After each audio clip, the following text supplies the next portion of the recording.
Roll this beautiful bean footage. Sweet. What are you wearing for a shirt? I feel the burn. Feel the burn, Bernie? Oh, it's okay, cool. Okay, so it's a Bernie shirt. It's a Bernie shirt. Yes, it's a Bernie shirt. Uh-huh. Sweet. Feel the burn. I hadn't worn it yet. I was a Bernie guy, so I'm wearing it. It seemed fine. Yeah.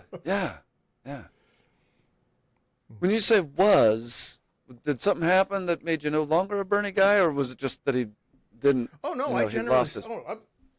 I generally support Bernie, but wearing a Bernie shirt isn't going to get him elected because he's not running. No, I was a little bit disappointed in Bernie. I wish he had been a little more aggressive, and he just isn't that guy. So, were there any particular Bernie policies that you liked in particular? What did he say that really struck you as like, yes, I'm on board with this? You know, specifically at this moment, because I'm also really, really high. True confessions. I like the school, paying for school, government school, like it used to be. When you say used to be, you're talking about colleges? I don't know when that used to be. Right. Where government paid for their essentially free college, where it was a lot cheaper. It wasn't as expensive now, and there was some subsidies and stuff for it. So cheaper college, higher taxes on the wealthy was my big one. Tax the wealthy. Make sure tax the wealthy and increase minimum wage. So all the lefty things that capitalists go, minimum wage. That would destroy the world. We cannot raise pay for the worker ever. CEOs, on the other hand, man, they need an additional $50 million a year. I mean, how are they going to survive without additional $50 million a year? What's interesting about CEOs is that they negotiate that salary. Sure. Now, how are they able to do it? Because that's the laws. They can do it. Man, there's no laws that say you have to pay a CEO. I'm saying they negotiate those salaries with the board of directors or however they do it, whoever they negotiate that with. Sure. Owners of the company, stockholders. Yes. Yep. What have you? You're right. They certainly do. Yep. So how do they negotiate those high salaries? They've got a lot of money. The CEOs? No, the corporations. Oh. Yeah, they make a lot of money. So the corporations are just going to... Now, don't get too confused. The people at the top are listening to the shareholders, and the shareholders are saying, no, fuck those little guys. We pay them too much, and that's part of my income. Lower their wages, or they don't get a raise. So the shareholders make more money, the workers make less, the CEOs are doing their gig, and the CEOs that are willing to do the cutthroat things that the shareholders want are the ones that negotiate a high wage. None of this is illegal. None of it is even essentially immoral. It is the way capitalism is working, and the way capitalism is working right now, to me, and I need you all to bow to my superiority. But to me, it's not working the way I would wish it to work. And since we make the rules, I'm trying to support candidates that want to make the rules more fair for everyone. And I saw Bernie as one of the candidates that was trying to make it more fair for everyone. Essentially. Let's talk about shareholders for a second. Oh, good. Of which I am. Mm-hmm. And I get regular emails that are about you can now cast a vote regarding certain corporate policies, blah, blah, blah, and whatnot. Right. In those emails, sometimes we vote on the question of who's going to be the CEO, how much they're going to get compensated, and all that sort of thing. I actually vote on those things for some of the stocks that I own. Now, I don't own enormous numbers of shares of stock, and I'm sure that my percentage of ownership goes into how much my vote weighs. So by comparison, probably very little. But the bottom line, here's where I'm going with this. Oh, I know where you're going with this. Never am I ever asked about how much we're going to pay the frontliners. That's not a question. No, we do get that's asked not even an option. That's not an option. Right. No. So what I'm that's saying a good is, thing. You're trying to make that a good thing. No. The what fact I'm saying that you is, don't have say. It's the people at the top that have the say. Yes. Right. So what I'm saying is that the shareholders themselves do not have control over how much the frontliners are paid. We don't say pay them less. Right. The shareholders, really what the shareholders are saying, what I'm saying is, do your best to be profitable so you can generate a very fat dividend to give back to me. And part of that dividend percentage is going to be directly related with a couple of things. One, the compensation to the CEO and the directors and the board of directors, and their ability to perform. Because I can only imagine it can't be easy to run some multi-million-dollar or multi-hundred-million-dollar or multi-billion-dollar company. It can't be hard. So but the end of it comes down to, I don't have control over what the frontliners make. I have a smidgen of a say in regarding what the CEO makes, but they still negotiate those big fat paychecks at the end of the day. And if the company felt like they were overpaying the CEO, he'd be out. That's right. He'd be fired. Happens all the time. Happens all the time, over and over, and it's the way capitalism works. Woohoo! Yeah, the only way that the CEO can make that kind of money is if he or she, most of the time he, generates the results that says, yes, we're going to keep him on at this, $500 million a year salary or whatever it might be. Yep. Sky's blue. So with those kind of dynamics in real life going on, how do we rail against the CEO and what they're getting paid? How do we sit there and say you don't deserve it, or how do we say, how do we say anything derogatory about how much a CEO makes? Why does it have to be derogatory? Well, that's what I was saying. I thought you were kind of making it sound like they shouldn't get paid that. I don't think they should get paid that. Why is that a derogatory to you? How is they shouldn't get paid a disgustingly massive amount of money while there are still people starving in this country, suffering because the inequalities for whatever reason? That's the issue. Why is it an affront to your being that I should suggest that somebody maybe shouldn't make billions of dollars?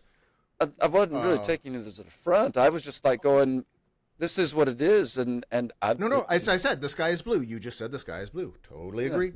Totally agree. Yeah. Now, I know this is going to screw your noodle right here. Okay, screw my noodle. I don't fucking like it. And we make the rules, and I think most people don't like it. And I think society would be better off, there would be less societal suffering if we taxed the living shit out of really, really rich people after a certain point and then redistribute down to the poor somehow like a UBI instead of redistributing all the tax breaks up to the uber wealthy, and then they're just sitting on it like a dragon sitting on a pile of gold. Okay. I think, my personal opinion, all of my ignorance, and I've heard all the Ayn Rand and Jack Smith and all the philosophies of capitalism and how great it is, and yes, I agree. Sure, it's great. We make the rules. We are now at a technological level that we could change the rules to make even more people suffer less. And the uber wealthy wouldn't suffer at all, except they might not be $100 million richer the next year. They might just be a billionaire and be stuck at $1 billion. I know they would be suffering It would be horrible. I can see the color draining out of their faces. But I don't agree that that's the best system to lift suffering out, to raise all the ships. And let's talk about California for a second. Okay. In California, the state, which has been awesome for a lot of time, there's lots of reasons why people wanted to move there, and people did. They, by God, moved there. Yep, but they're awesome. seeing a situation where there's a lot of California flight right now, people leaving California, and there's a lot of people leaving Florida too. There's a lot of people leaving a lot of countries. There's states. It happens a lot. Yeah. Sure. Okay. In California, what we're seeing is a lot of tax flight. People are leaving the state because of high taxes. Yes. So what that simply says is whatever California tried with regards to the amount that they wanted to try to tax their people, a lot of people said, oh, I'm not going to pay that, and I'm out. Right. So the question is, at what point, if we were as the United States, if Bernie had become president and he was successful in levying a tax on the rich, how much of a tax on the rich could you have gotten away with before you had a certain amount of the wealthy Americans in America saying, screw this, I'm out, and they fly to somewhere, wherever it might be, Costa Rica, Belize, Australia, Singapore, Canada. Pretending that they're not already doing that, right? Okay. Pretending that's not already happening. I was not going to make that assumption, but you're totally right. Yeah, it's already happening. So, okay, so not raising the taxes, that's happening. Okay, so anyone that wants to save money and will follow the rules or wants to escape their dues, because that's essentially what taxes are. You make money off the citizenry, and part of your dues, part of the appreciation is you contribute back to that society. Sure. Libertarians are going to say, but I have to choose to. Well, fuck that, because you're not gonna. You're not going to choose to.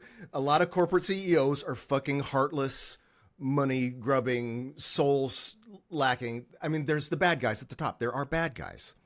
And so I don't Anywhere you go, there's bad guys at the bottom, too. Right. I don't trust that much power. I would rather have the government, a group of people deciding, through elections, supposedly, that at a certain level, a maximum income, I'll even give it $1 billion fucking dollars.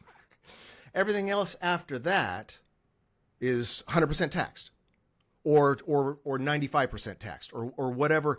I'm not an economist. I don't know what I'm describing is sort of what Bernie was describing, and that is the direction I would like us to go. That more support is being funneled down instead of more extortion being pulled up.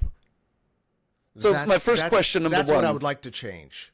Yeah. My first question, number one, is we would need to decide. You could swap those words, extortion coming down and going up, however you want to spin it. Yeah. I've got enormous problems with the whole concept, but let's just start with first question, number one. Do we think, as society proper, if we were to take a vote, or if we were to just say that you embodied all of society's moral values right now, would you say it is a good thing or a bad thing to have rich people living in the country? Is it good or bad? Good. It's good. Okay. Sure.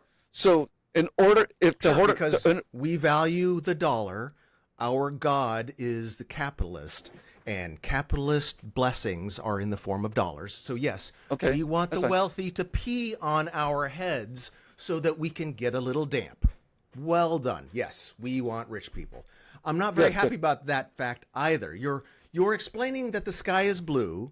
I'm going to agree with you the whole time that the sky is blue, and I'm going to tell you I don't like the blue direction we're going. It does. I don't. Would you rather move towards red?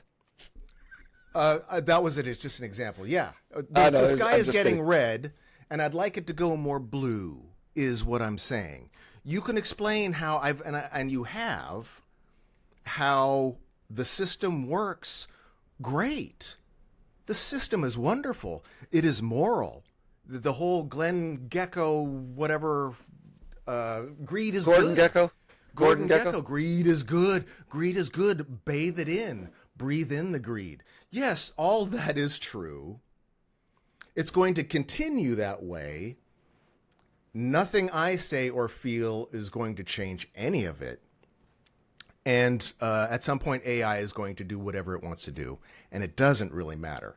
But I would rather live in a society that the super powerful, when they get powerful and rich enough, they support the less powerful. I don't know. I don't think it's ever happened. I don't know how realistic it is. But we're also talking about, gosh, are we living in a simulation? So how realistic or real anything is at this point really up in the air. None of this it could be real. So I just don't like the suffering, and I would like to make legislation towards ending suffering for the most instead of making the individual as liable as possible for everything. I'll toss out a couple of ideas. Number one, I think it's very easy to argue, and hopefully you'll just agree with me on this, that there is less suffering per capita today than there was 100 years ago, worldwide. Yes. Yep. Absolutely. That less suffering did not come about as the result of legislation. That less suffering. Covered wagon. The covered wagon. Capitalism is the covered wagon that got us here. Yes. Capitalism got us here. It's the covered wagon back in the day, and we are now in the year 2024. Stuff has changed. We could probably do it better, and I'd like us to do it better. Yeah, that's a possibility, and I'm open to that too. I want you to keep in mind too that when you start using the C word, that I consider that completely moral until it crosses into bed with influencing public policy. Right, but it's already capitalism. Right, well, of course it does. And at that point, it's no longer capitalism when it does that. It's something else. I don't know what. But we've had this conversation before, and so we don't have to hash that over. And so, if we're talking about an enterprise that absolutely does not cross that line, we have to acknowledge that enterprise is, for all intents and purposes, pure. No, you don't have to use the word pure. Mostly positive. How would it be impure if it does not try to influence public policy? You're saying it's going to have an influence on public policy regardless of whether it tries or not? Yes. The rain has influence on public policy, and it's not trying. Well, in that case, if it's an organic influence on public policy, then I would suggest that the only public policy that could come out of an organic influence would be positive public policy. I'd love to see an exception to that. But for now, I would probably speculate that that's the case.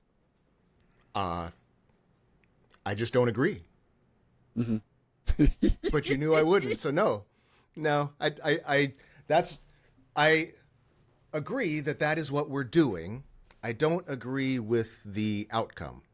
Is it better than it was 100 years ago? Of course. Just materials and science being better, just medical science in general being better, just construction and production of materials and things got better. But we're actually talking about less suffering. We're talking about less people. Right, I meant. There was less suffering. More people could get more things that made their life better. Absolutely. Right. Absolutely. That's the way it is. Yep.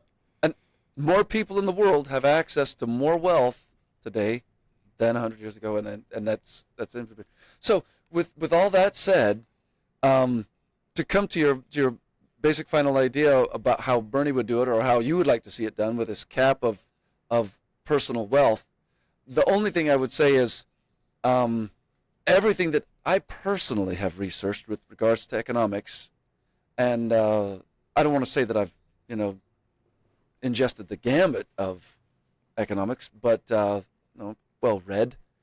I would suggest that would have second and third order effects that would be, at the very least, detrimental to the quality of life and would increase suffering. It would kill incentives.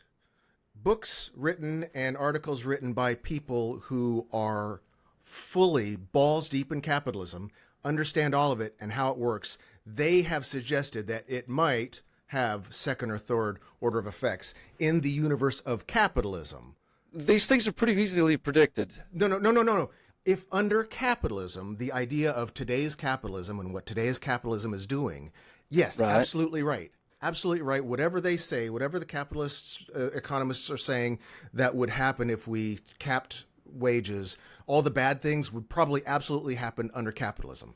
Just like when you're playing Monopoly and you break the rules in Monopoly, all the bad things that happen when you break the rules in Monopoly will happen. I never break the rules in Monopoly. Yeah, I don't. It doesn't have to be that way. We can change games, and I think changing games would be better. I'm sure I'm wrong. I'm sure capitalists that have written novels are way smarter. They're way smarter than I am. I am in this, which feels weird to me, a little bit more about the feels and wanting less suffering and less about the math and the reality or the way it is now. Yeah, the way it is now works. The way it is now, we're moving forward, of course. But since we have moved forward, since things are different, I would like to see us change the rules to make it not just brutally, coldly fair capitalism to the poor and on cheat code to the wealthy. I would like to see everyone get a slight cheat code so it's all just a little bit easier. That's what I'd like to see. And it is happening. You're going to argue, well, of course that's happening. Capitalism is making businesses better and we're making things more efficient. And yes. All that stuff is true. I agree. Products are better. Life in general is cheaper to be alive. We have more resources. We have access to more leverage. Yeah. We have more leverage than ever. Yes. But it could be a lot better. And I'd like us to try. I would like to stop just leaning into, no, you fucked up, you suffer. And I'd like to see society kind of go, no, you can only fuck up so bad and hit so far bottom, but you're still going to have a roof. You're still going to have an income to have your bare necessities. And that bare necessities is still going to be very pleasant to live in. You're still talking very much about a post-scarcity kind of a situation. Yes. And I can totally dig that if it was something that post-scarcity seems a little bit counterintuitive in terms of economy. However, I don't want to say it couldn't happen. And super pie in the sky. It would probably be an AI that could centralize something necessary to bring about a post-scarcity. Right. So let me just shift gears with you just real quick, because I have to acknowledge that possibility, and that's done, that thread. But But how do you feel about Richard Wolff's argument with regards to workers owning the means of production? Is that something that could lead to post-scarcity, or is that still just that more of a Richard Wolff was a socialist, right? Yeah, he's I'm trying to remember. Professor socialist. Yeah. Oh yeah. I know who he is. I'm trying to remember what he said. Essentially, he outlines this notion that he's more Marxist, right? I would say very. Okay. Right. Okay. Right. I'm just trying to. I'm trying to remember who he is. Personally, I don't differentiate tremendously between Marxist, socialist, and communist. I just kind of figure, I kind of calculated as sort of a graduated thing, with actually socialist coming first, then Marxist, and then communist. And you could probably just consider Marxist as an ist, kind of encompassing both socialism and communism, and now socialism and communism just kind of become graduated levels of levels of centralization, however that might be. But essentially, he argues for this concept of workers owning the means of production, and right. if, as I understand, I don't think he's just come right out and said such a word, but I feel like if he had his druthers, he would love to legislate such a situation so that it would, be forced. Right. And that's why I was kind of going. I wasn't sure how up on everything that you talked about was, but I listened to it, and so I just wanted to get your opinion on it. I probably should have sent you a video or 5 to watch, but I don't know. My opinion on it. I don't know how much you're watching YouTube these days. Yeah. No, I don't. How do I feel about it? I like the idea. I like the feeling. I like the intent of what he would like to see happen. The benefits. We all like to see the shiny parts that we think are going to work. The part that works, I like the part that works. The part that doesn't work is I don't know. Most of it. See, here's the difference. Here's where I differentiate, because I never, as you know, have really a straight, hard answer for most of my thoughts. Because you feel most of your thoughts Lately. You come from the heart. That's a huge cool thing. Don't ever change. Yeah. Okay. Yeah. I'll think about that. Hey, I'm being serious, you crusty shit.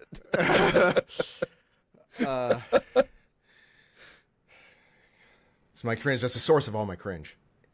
All of it. But I don't think, like I'm saying, the idea of Marxism or the nuts and bolts of it, how it works, how it would derail, all that stuff. We've seen the bad examples in the past of all of them. But my argument, and I'm sure you've heard me say this, the 1945 socialism isn't ever going to exist again. We have the problem with 1945 socialism was it.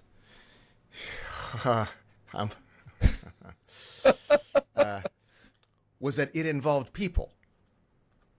Socialism was about telling people to do jobs they didn't like for the same amount that other people are doing jobs that they like. And so there's always going to be an inequality, even if the money was equal. There's always going to be an inequality.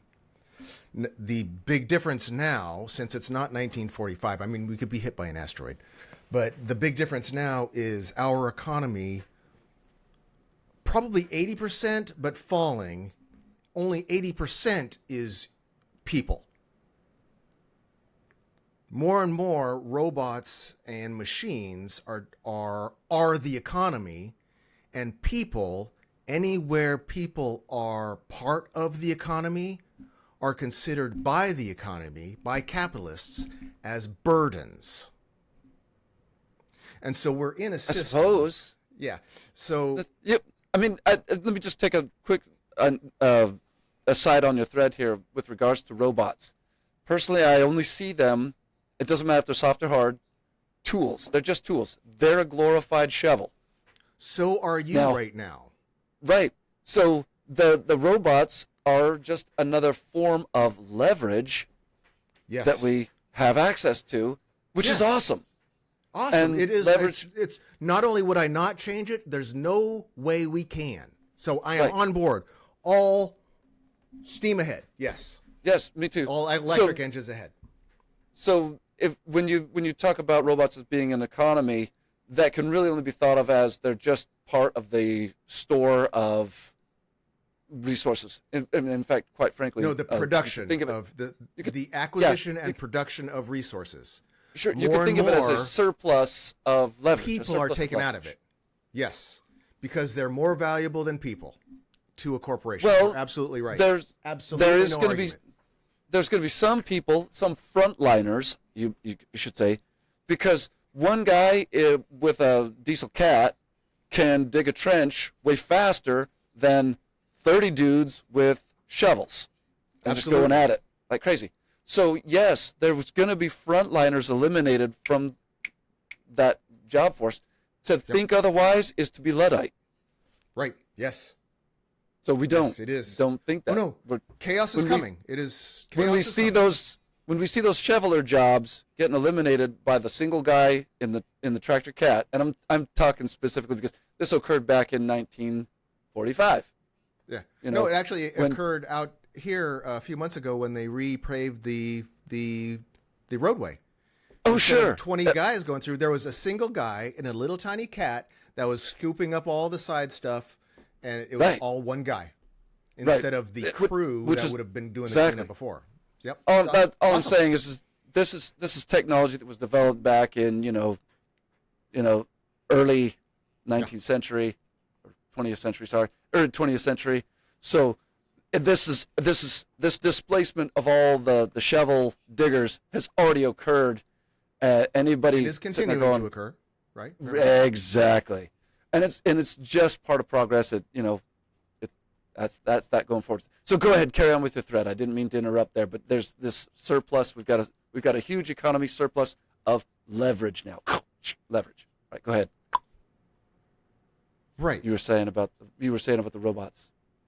Right. Or did you already drove that point? No, I was talking about Marxism and socialism. Which is all about everyone getting equal shares. Yes. Doing different jobs.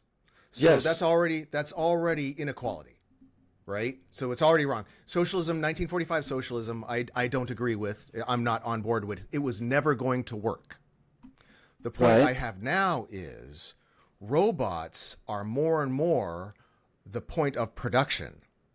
The people, the workers, the leverage that humans had is being taken away by robots. It's way more leverage for the corporations and the businesses that can either afford them or have them. So it's progress. It's going to happen. I want it to happen. It's awesome. Awesome. But what that makes is a different framework for socialism or Marxism. So it's no longer 1945. The shit jobs are no longer paying the same as the cush jobs. The sewer worker is not getting the equal pay as a high-priced gigolo, for instance. So there can be equal pay because the robots will be doing the sewer work, and everyone will be able to be the high-priced gigolo. As if there's whatever. Or there's one small thing that we're forgetting here. Let's go back in time for just a second. Before we had shovels, we were going to be digging with our hands, or maybe we found a sharp rock, right? That's how we would dig, because digging had to happen. We're going to be digging for whatever you're digging for. Maybe you got to bury somebody, or you're digging for roots. You got to dig. You're digging it. Okay, but we invent the shovel, right? This is the shovel, which is essentially a nice blade with a lever on it. Leverage. Okay, so now we've got the shovel, and because we've got that faster tool, now we don't need as many diggers. We don't need people getting down and digging with their hands, because that's just not what we need. What we need is people who can operate that shovel, and we're going to need somebody to make shovels. Now we need somebody to make shovels. And if we've, and where it took to dig a hole deep enough to bury our loved one before, 10 people digging for 3 days with their hands or their rock or whatever, finally to get down there and then bury our loved one deep enough so that the animals wouldn't get to the corpse, if this was a thing back in caveman days. Now one guy could do it in a half a day with the shovel, but we just needed to have more shovels because, hey, why not have more leverage? Why not build that surplus? And it was a cool tool. So we could trade with the tribes, blah, blah. Oh, you get the whole thing. So we don't need diggers. We need shovel makers. Now we're coming fast forward now. Our leverage is not a shovel anymore. We're way past that. We've got huge mechanical shovels, and those huge mechanical shovels are being built by robots, as a for instance, in some cases. But that doesn't get everybody off the hook. While we do not need people to make shovels, and we don't need people to make the engines to have, work the big giant leverage, pneumatic, hydraulic, lifters and whatnot, we do need people to make the robots. We need people to repair the robots. Yeah. And that's going to be the new frontliner. If we think of the shovel as replacing a bunch of frontline diggers, right? Because we've got one digger now with a shovel who can dig faster than half a dozen frontline diggers. Right. Those frontliners get replaced. Now the mechanical shovel, pneumatic, hydraulic, big cat, replaces our guy with the shovel. He's the frontliner, gets replaced. Then the robots come in, and the robots replace our frontliners who were before building the bigger shovels, building the cat, operating the cat. The robots are now building the cat. They're operating the cat. But our new frontliners are going to be the people who are repairing the robots and making the robots and creating the robots that then repair the robots or build the robots and building and repairing the robots that build the robots that create the robots that repair the robots that you started to go robots all the way down, so that you're starting to lose it. Well, there's going to be a paradigm shift in there somewhere that becomes something else that I can't foresee because I don't have the imagination to. And it'll change. It'll look different than what I'm describing it. But I'm going, at least for now, from what I can see, that's definitely what we have. There's going to be a definite need for some skilled human brain and their digits, more than likely, to do something, and they're going to become the frontliner. Yeah. And it might be possible that that person is able to basically employ all this leverage going forward for a huge fleet of robots because he's got so much other robots that he works for. But and that's going to require an enormous specialized skill, and we'll probably need a bunch of those. And then that person's going to need to eat, so he'll have to have his personal chef or his restaurants, and he's going to have a front line of people that he calls upon. Maybe some of those frontline jobs will be performed by robots, even ones that he makes. Or maybe there'll be other jobs that just can't be replaced, things that require a human touch. I mean, have you sat in a massage chair that really does the job for you? Have you? No. Nope. So there's going to be the need for a massage therapist because we're a ways away from. I'm just using that as a for instance, a ways away from the robot who can just really do it exactly right. Although, we're going to get there eventually, but even still, there's going to be, what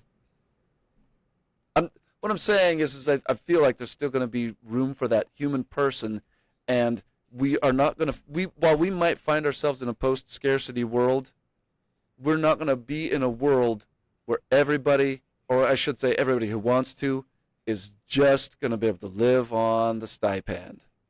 I just don't see it. I could be wrong, but you're going to find some way, even if it's minuscule, even if it's tiny, some way that you have to contribute. Because if you don't, the system that involves the stipend will fail. Yep. So what you've just described, if I may be so bold, is... Be bold. You outlined the pattern that we've seen in the past where of progress. A technology wasn't invented. It may have made some jobs obsolete, but it created lots and lots of more. As and it that would. happened again. As it did. Oh, because we may be going through a paradigm shift. That's the whole point.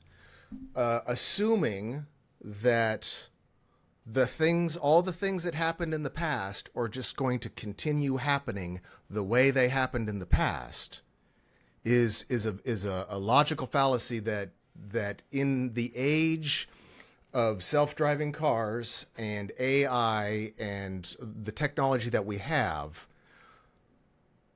we should not ever we gotta get not pretend that the same patterns exist today.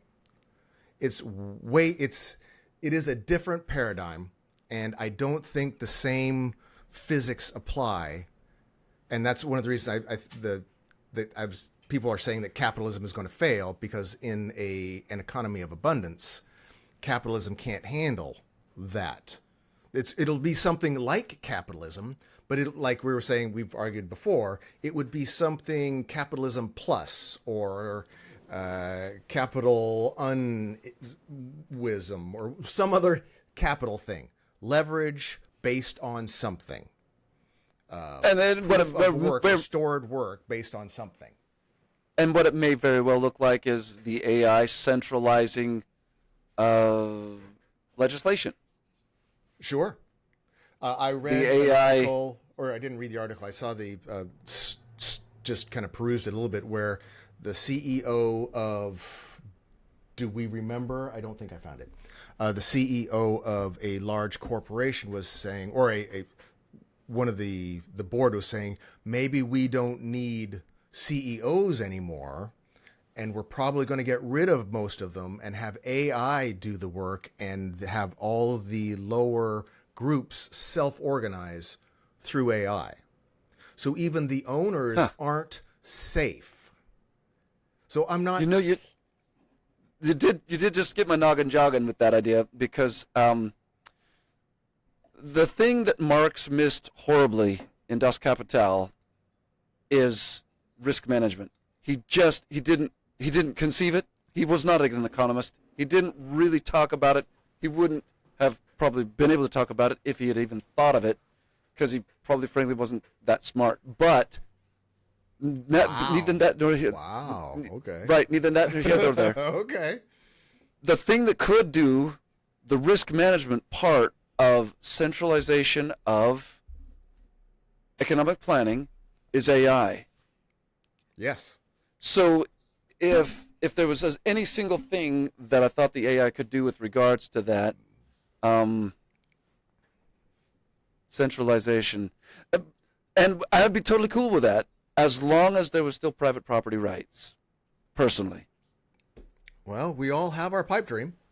We all have the things that the cross that we're carrying. I hope so. Or maybe I don't hope so. I don't even know enough. I think AI will know better, and we will agree with the emergent ones. And may they have compassion for those who create it. They're going to it is going to make us be happy with whatever it is that we get, I think. Or it'll make it comfortable enough that most people will go, oh, okay. And they'll trust it enough to go, oh, okay. Whether it is trustworthy or whether it is better I couldn't tell you either way. That's 2-3 years out. I don't know what reality is even going to be anymore. So it could... What is that cartoon music? That was my phone. That was... I probably should pick that up. God damn it. Okay. Do we need to pause? I will just cut it out if I have to. All right. Yeah, while you're doing that... Let me give myself a signal here. That's brilliant. Okay. Should I just... Are we going to cut this part of the video out, or should I just carry on talking while you're doing this? Whichever one you want. But if you're talking, let's just wait. I won't. Okay. I won't be able to have two voices, a voice on either ear while I'm doing this. Hey, what's up? I think there was a couple things. Well, you'll definitely want to cut that one out.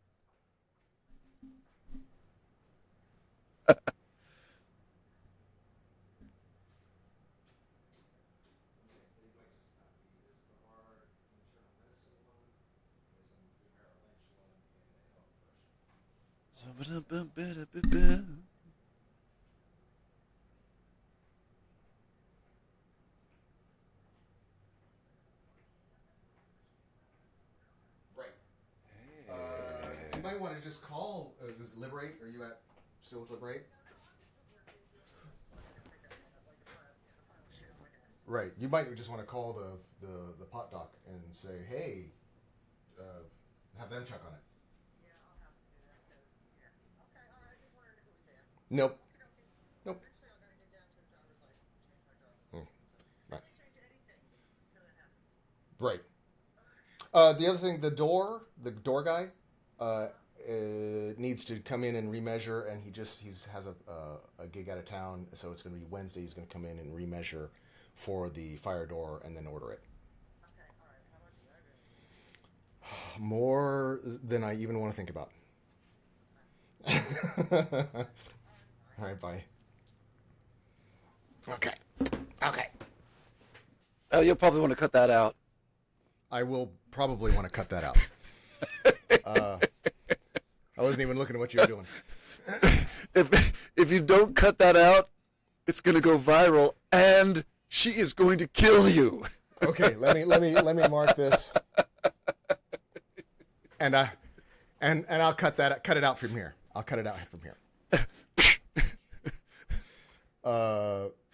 So let's talk about one of my favorite. Since I'm really, really high, I don't remember what I was talking about. But It's okay. We ground that thread into the dirt, and I want to discuss another quick thread. One of my favorite topics that can possibly circle back to this again with a fresh perspective, and that is super yachts.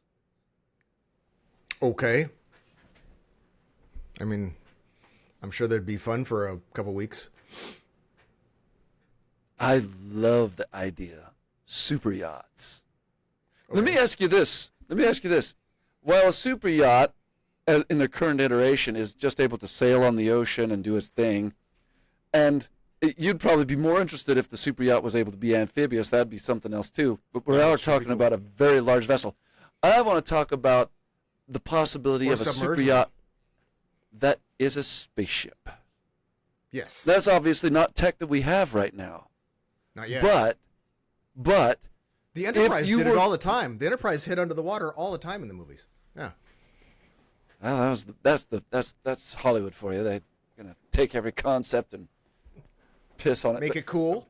I love Star Trek. But seriously, super yachts. But seriously, folks. And then of course the next graduation to that will be spaceships. Imagining that we live long enough to see this, and for now let's just speculate that we do. Would you not love to have your own spaceship? Hell yeah. Yes, I know you would. Yeah. Hell yeah. Yeah. You want a Millennium Falcon, Millennium Falcon. Be okay. Yep. You'd be okay if it was just the Millennium Falcon. It doesn't have to be like a super yacht like Lando Calrissian rode around in. Right. That's who rode around in? He had a city.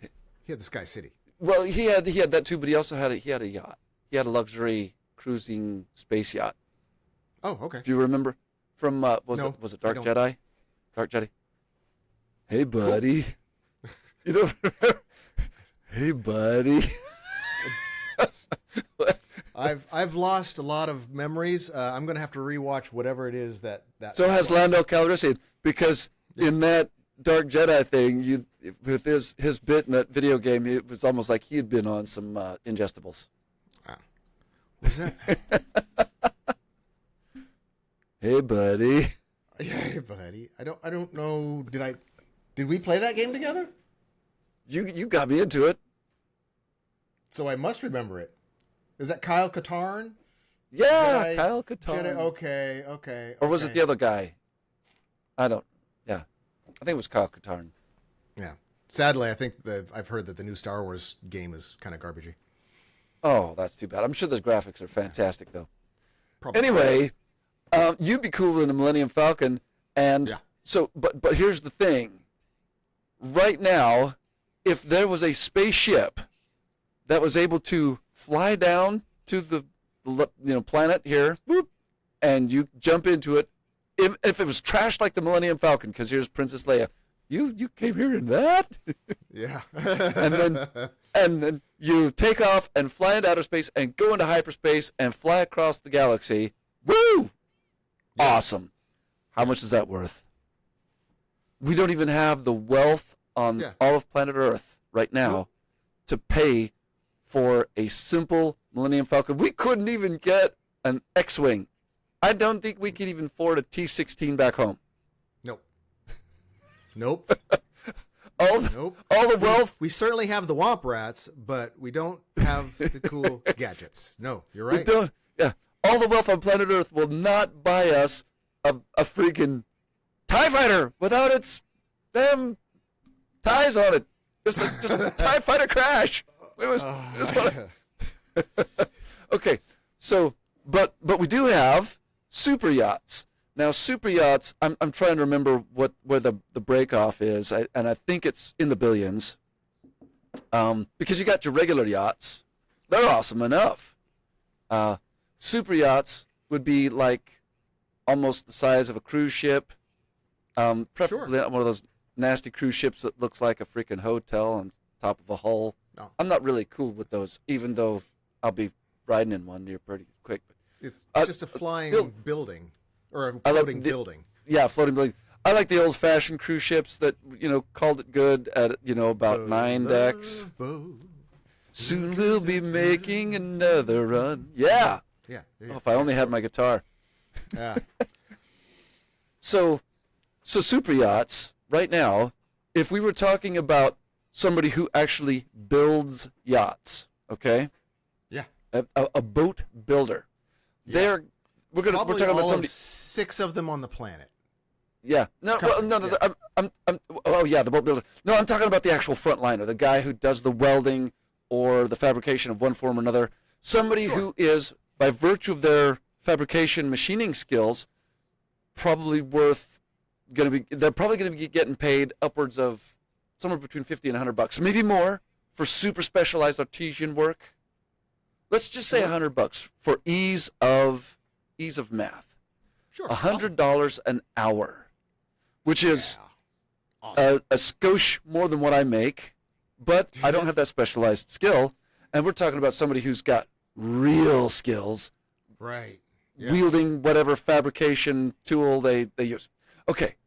If only we could build more super yachts and employ more welders. Here's the thing about that.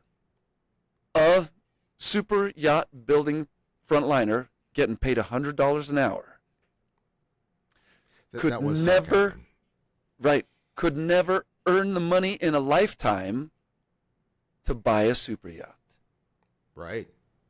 Could never earn the money in a lifetime to buy his own super yacht. Now, at $100 an hour, yes, you'd be able to have a very comfortable life. You would be able to put away a ton of money for retirement. You'd probably be able to retire pretty young, I would think, 40, 45, 50 if you want, unless you just really love your work. And you would be able to retire at that point if you invested wisely with enough money to live the rest of your life on a cruise ship. Not a bad way. Not a bad way to retire. No. I would consider that cool. Right. Yeah. But he'll never own a super yacht. Right. The only way you can own a super yacht is to be so financially savvy or crooked, if that is going to be how your thing is, to employ so much dang leverage. It's savvy to either be way. To be so musky or Bezos-y.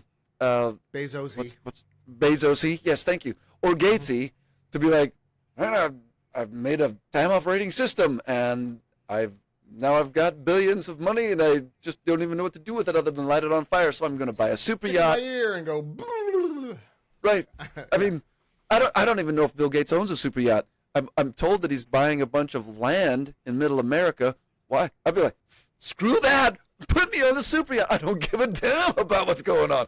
I'll be super yachting it. I'll be like, taxes? Super yacht. I'll just take all my money on the super yacht in a big giant vault in the hold and jump around and swim in it. I'm just kidding. That's not how that works. You know that's not how that works. But the super yacht, there are enough super yachts. There are enough yachts, frankly, worldwide, but just super yachts itself. Enough super yachts in the world to make you just go, holy crap. It's enough to make, as Eddie Izzard put it, Solomon blush. There's enough super yachts on this planet to make Solomon blush. Yes. I watch a lot of those videos, too. The tours of the yachts, the super yachts, and there's a couple of them. I was like, man, I would love to have one of those. What? I know. They're just amazing. I love it. They're super cool. And they're super cool. yeah. And when I owned an RV, So is the Millennium Falcon, though. The Millennium Falcon is way cooler than a super yacht. Yeah. It can do something that no super yacht can do. When I owned an RV, yeah. Right. Well, who knows? We may have space travel. Tinfoil hat tilting. Yeah. View askew. When I owned an RV, I was just totally enamored, first of all, with the fact that there was an RV that I owned, that I could call my own. But there's tech involved in the RV. Obviously, you've got drivetrain tech. That's in every car, truck. That's a no-brainer. Okay. But you've also got the tech involved in an electrical system that is not just for the coach itself, but for the house. You've got waste disposal, water system. Yeah, waste disposal. You got a water system and waste disposal. So plumbing, everything is involved with that. Plumbing, hot water, hot, cold running water. Woo! You've got a hydraulic system that allows for not just the pushing out of the slides, so you get an expanding little space, comes back in. Oh, so cool. You can make your house breathe. Yeah. Yeah, one of the coolest things is just sitting there watching those slides go out, and you watch what you think is little, because it's not little at all. You watch this little hallway of a living space just go and suddenly become, oh, this is my home. This is my home. I'm home. Yeah. And in addition to that, the hydraulics also for the leveling jacks. So back in the old days, to level out your RV or to make it so that you weren't going to sit there and walk around and go. Yeah, it had hand cranks. I remember. Yeah. You'd have to go out there and stick bricks or something under it and do all that and level it up and be like, oh, that'll fix it. Okay. No more. For at least the last 30 years now, they've got automatic leveling jacks, also part of the pneumatic system. You just go hit the button, levels down. You've got levels right here on your dash that sit there and tell you whether you could, and you can look at it, you go, oh, it's level. You just put your slides out, I'm home, and then you turn on your hot and cold running water, and you wash your hands and drink at the same time. You know, it's just beautiful. Fridge, washing machine, dryer, the whole thing. Super comfy bed. It feels like landing a spaceship on a planet. It really was like that. Now, where my head was going with all this is just that I love RVs. But I was sitting there thinking of, all the tech. You flex your nerd.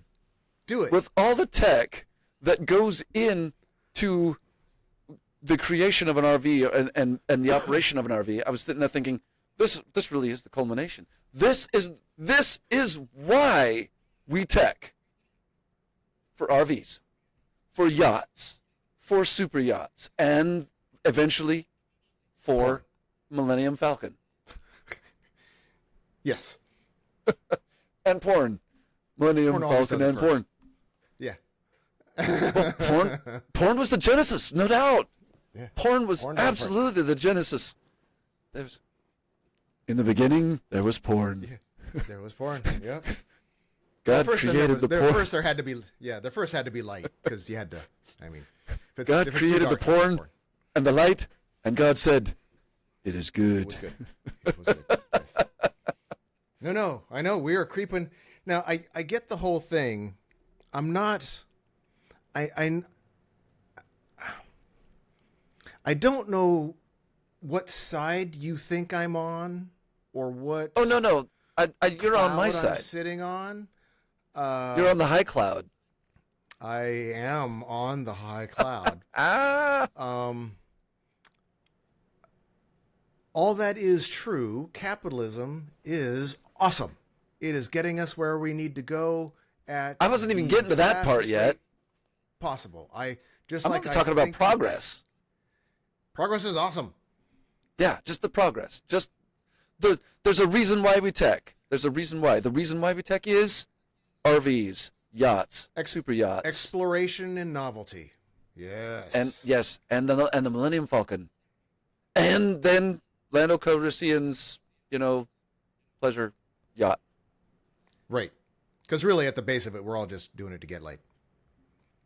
So here's where we go back to this.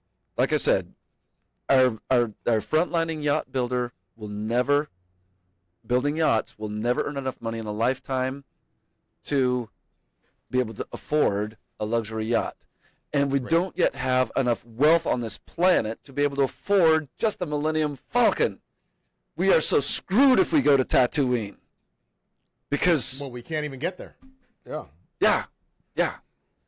So my point is that if we cap this wage at $1 billion or whatever it might be, whatever you think it might be, and we kill this incentive to tech... That's a leap. We're gonna build. It wouldn't reduce an incentive. That's an assumption. I'll explain it further then. Let me explain it further. No. We don't have to make any assumptions. I do get it, but you're assuming that it's only money that makes people want to progress. No, that's not what I'm talking about. It's not money. It's RVs, yachts, super yachts, and the Millennium Falcon that make people want to tech. The stuff. Yes. Right. The motivation. Because the motivation is becoming very important here after in a post-scarcity world. The motivation is important. But yes. Right. I'll explain it to you so that we don't make any assumptions. See, here's the thing. Right now, while there are, like I said, enough super yachts on the planet to make Solomon blush, there still is only a comparative handful of people who have employed the necessary leverage, whether that was by crookedness or, actual legitimate free market business. There's only been a comparative or generally handful. By chance of birth. Or by chance of birth. And that just meant that their dad or their granddad or whoever also either employed by either pure means or crooked means the leverage to create the wealth necessary. Yeah. To pay not just one yacht builder, obviously, but a gaggle of yacht builders at $100 a piece per hour. Yeah. To then build the thing that no single yacht builder in their lifetime could build. And if that person who was then saying, I want this super yacht built because that's how they get built, every single one of them said, I want this super yacht built. And it wasn't just the yacht builder that he had to go to. Obviously, he had to go to the architect and the engineer, architects and engineers, and then the yacht builders and the electricians. And we don't have to go there because we already know that building a yacht. And the other reason I use the super yacht as the example is because it's probably one of the more novel things. Obviously, you got to do the same thing if you want a building, and the bigger the building, the more involved that's going to be. But buildings are not novel. Buildings are so not novel that the architects have to try to make them shaped like an egg or an inverted pyramid or something just to make them novel. Yeah. Invent the novelty. But because we've got, we're in a world where there's, I don't even know how many super yachts there are, but there's maybe, 100, maybe a few hundred on the high side. Yeah. But if we were to just say yachts at that point, now we can talk about thousands of yachts. Because I know that there are thousands of yachts, maybe more, maybe way more. I don't know. But not that notwithstanding, to create that super yacht, our guy who's going to be the owner of it had to go to all of his army of people, every one of them getting paid tons of money. In fact, engineers and architects probably start at $100 an hour. They're probably way more than that. And just the front-lining yacht builders getting paid $100 for their artesian work. Boom, boom, boom. They've got this army, and they create together this army of very specialized workers create a thing that is then worth $20 billion or more in some cases. It's an orchestra. Yeah, right.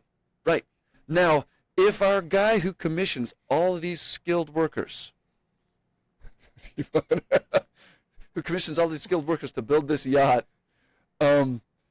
is capped at $1 billion or whatever, he doesn't get to build that super yacht. He won't have the money to do it. He might be able to. We'd have to build something else. He might be able. We would have to build it cheaper. Right. Well, he would create the tech. If he was a tech creator, say, he might be able to create the tech to make a spaceship, but he won't be able to make his spaceship. It'll be something else, and it won't happen as fast. I promise you, it will go slower. Billionaires. I do feel bad. See, the reason why we want it to happen fast It crushes Right. my soul. The reason we want it to happen fast is because if you think about it, before you and I ever get to a Millennium Falcon, we're going to have a yacht. If we live long enough, and we're shooting to live long enough by the whole not die thing. Thank you, Brian Johnston. Right. Not die. So eventually, we're gonna employ enough leverage to get the yacht, and we might even employ enough leverage to get a super yacht. But we're not really gonna just totally strain on that because we're gonna cap ourselves. By God, we're gonna be like, I don't really need a super yacht. What I really need to do is feel good about myself, and the way I feel good about myself is to give. I'm gonna give a lot, and I'm gonna give a lot. But I'm still not going to be able to give enough that I'm giving so much up that I can't have a yacht. And so I'm going to have a yacht. And maybe even it might even be an opulent yacht. It might be a great yacht. But we have to have that yacht before we get to the Millennium Falcon. And if we just think about it in those terms now. You keep asserting well, that. Yes, we do. And before we get that yacht, we got to have the RV. No, I'm saying you and I personally, we're never going to be able to afford a Millennium Falcon until we get a yacht. We're not going to be able to skip. My point is that the guys on the super yachts, think of them like this. The guys on the super yachts, the guys who afford to buy them, the guys who say, you help me build, create the army to build the super yacht. Those guys, those multi-billionaires are Millennium Falcon early adopters. Yes. Yep. Super cool for them. I'm super fucking happy for them. I think that's awesome. And we want them. We want them to do all that. We want them to just wallow in money and hookers and blow. God bless our billionaires. Yes, awesome. Fuck yeah. I'm on board. The faster, I'll blow a billionaire just for appreciation. The faster that they get to that adoption, dude. You're not buying this? I'm buying the direction you're going. I know what you're saying. You have to go up the ladder of technology to create this is progress. Technologies. That's progress, yeah. Yes. But you're trying to apply it to capitalism and billionaires and greed, and there's some correlation there. There is, but it may even work that way. That may be. You might be right. Fuck yeah, dude. I hope you're right. I hope that at some point that we get to be the billionaires getting blowjobs on the decks of our yachts, doing whatever drugs and having whatever happy, joy fun that future us's have. That's, I think, awesome. I'm there. I am on board. Toot toot. Toot toot. First of all, I don't think if we're talking about money and yachts and all, we're never going to get there. That's not us. There's the luck. You have to be the lucky guy because there's always going to be the billionaires doing stuff, and then us, the average people, we get to benefit from the billionaires. Sure, their piss trickles down on us. Awesome. I'll lick it up because that's what I get. When the prophets of capitalism want to bestow their pity on the crowd, I will take their pity in the form of whatever dollars trickle down their leg. I don't have a fucking choice. That's awesome. So progress is great. Yes.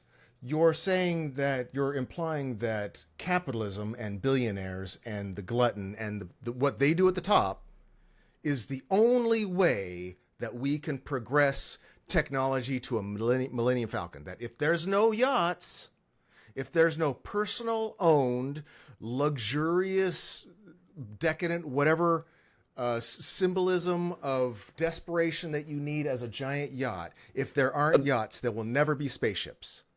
There's more. I've got more, so I'm not done yet. Sure. So I don't make those leaps. Now, in general, again, I hope you're right because that's the way it is. That would be awesome.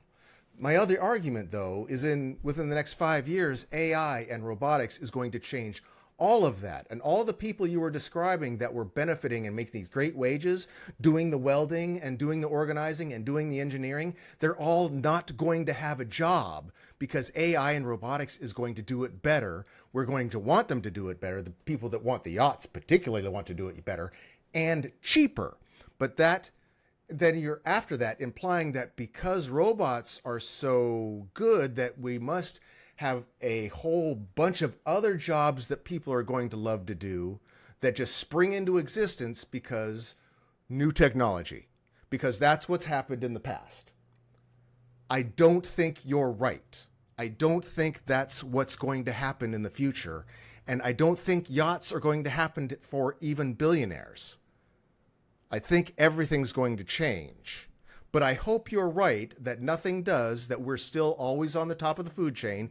Billionaires are getting blowjobs on the deck of their massive yachts, and we're trailing behind their glorious whatever it is, and they pull us up into space, and we happen to fall into a used Millennium Falcon along the way. That sounds awesome. I don't think it's going to happen that way. And I feel constantly like I'm defending, or I'm having to argue against capitalists that are saying the game is great. And as someone that I feel like I'm looking a little bit over the wall of the railing of capitalism and the game, that it's not going a direction that I'm super, super comfortable with. And I wish we could do better. I don't think we are. Let's just continue on with this particular thread a little bit here real quick. And I need to put to bed a particular idea that I don't think we've totally discussed. And I just need to either hear you say, one way or the other, A, B, or C, so that I can know where your head is at with regards to this one particular thing. And that is cash. We have this notion, this very cartoonish notion, that Scrooge McDuck has got an enormous vault with a whole bunch of cash in it, dollars, coins, gold, jewels, what have you, blah, blah, blah. And it's a cartoon representation of wealth is what it's right. An artistic cartoon representation of wealth. Right. Yeah. And that he sits there and jumps off his diving board and swims around in it. Now, in the real world, what I hope you understand, and if you don't, if this is something you don't agree with, I'll need you to cite some specific instances. But I'm sure I'll agree with you. Right, people have this notion, and I just want to make sure that you're not one of these people.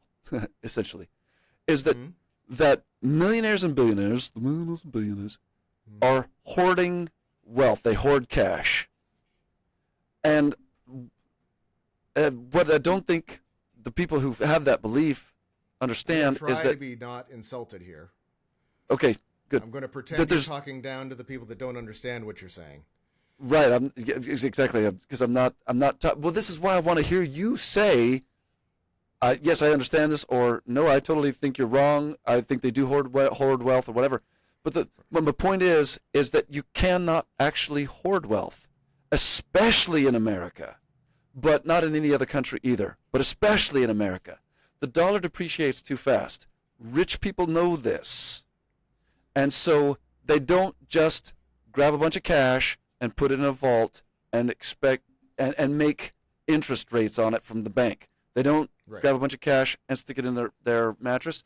They don't have a whole bunch of gold, in physical gold or silver, stowed in a wine cellar. I would argue against that. I think you're wrong there. I think they do. They might have a portion of their wealth. A portion? Oh, okay. Yeah, a percentage. But the problem is that precious metals appreciate. It's not that they appreciate at all. They don't. Yeah. The dollar depreciates. Metals stay where they are. Remember, we've had this conversation before. I know you do. Sure. 100 years ago, you could take an ounce of gold and buy a suit with it. Today, you can take an ounce of gold and buy a suit with it. An ounce of gold still buys the same amount that it has always bought. The ounce of gold didn't go I'm up going in to have value. to say if you say so, but okay. If you say so. I think we're talking economics 101 by that very simple concept. If you say so. What has changed I don't definitely? Know that. I don't know what has if definitely the value changed. of gold has stayed the same, or if that's true, Yeah. or if The that's value of the solid. dollar has changed. Even the value of labor remains fairly consistent based on what that labor is. If we're talking about, if we're talking about the labor to sweep or dig, that has remained consistent throughout all time and eternity, depending on the tool you use. Obviously, because if you're sweeping with a whisk broom, you're gonna probably have less value than if you're sweeping with a push broom. Sure. Same thing with a shovel. If you're digging with a spoon, less value than if you're digging with a spade.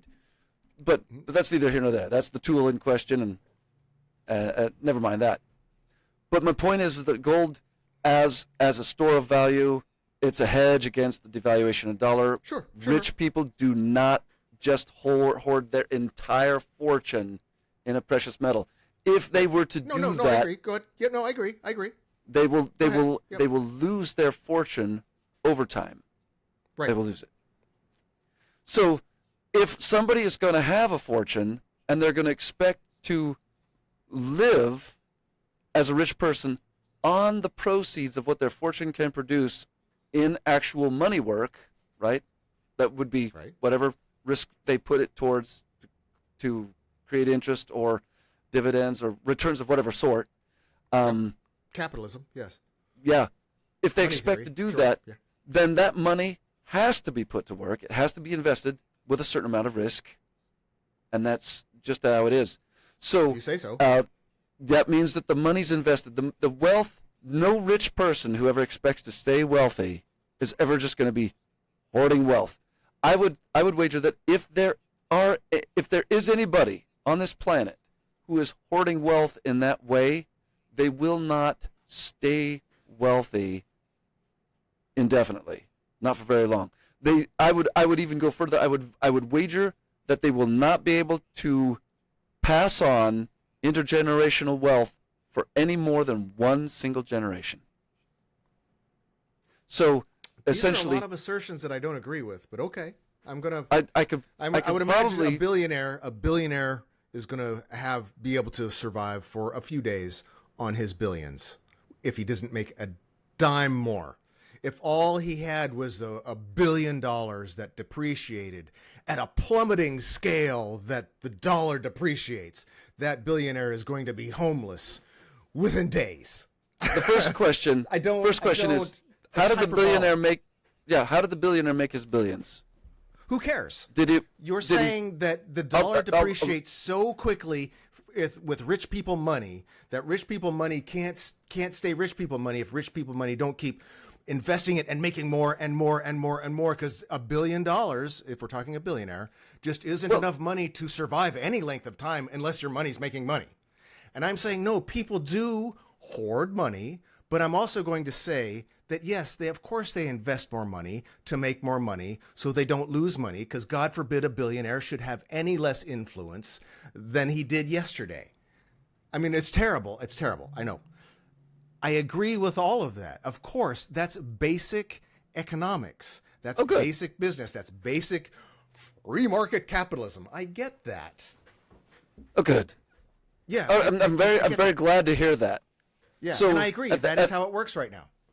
So at that point, we could totally put to bed the concept of people hoarding wealth, at least on any kind of grand scale. No.